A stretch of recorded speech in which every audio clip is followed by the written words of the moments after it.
हमें तो अपनों ने लूटा गैरों में कहा दम था। ભાજપના દિગ્ગજ નેતાઓનું હાર્યા બાદ દર્દ છલકાયું।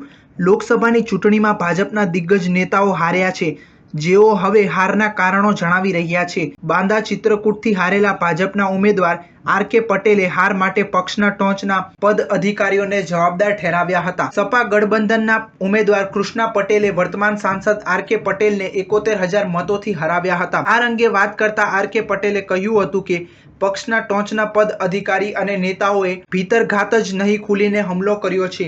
જાતિ સામે ખુલીને અભિયાન ચલાવવામાં આવ્યું। મોટા મોટા નેતાઓ ખુલીને વિરોધ કરતા હતા। સોશિયલ મીડિયા પર અનેક પ્રકારની વાતો ફેલાવવામાં આવી હતી। હું તેમને નમન કરું છું કે જેઓ આજે પણ મોદીની સાથે છે। વર્ષ 2014માં આ બેઠક પર ભાજપ 1 લાખથી વધુ મતોથી જીતી હતી। અહીંયા નેતાઓએ કુર્મીવાદ, બ્રાહ્મણવાદનું ખુલ્લેઆમ અભિયાન ચલાવ્યું હતું, જેને કારણે હારનો સામનો કરવો પડ્યો।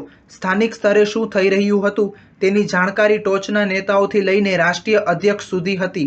આગળ પક્ષ આ અંગે પગલાં લેશે તે સમય જણાવશે। તેમણે શાયરીના અંદાજમાં કહ્યું હતું કે અપનોं ने हमें लूटा गैरों में कहा दम था, मेरी कश्ती वहां डूबी जहां पानी कम था। सान न्यूज़ 7 हमेशा सच्चाई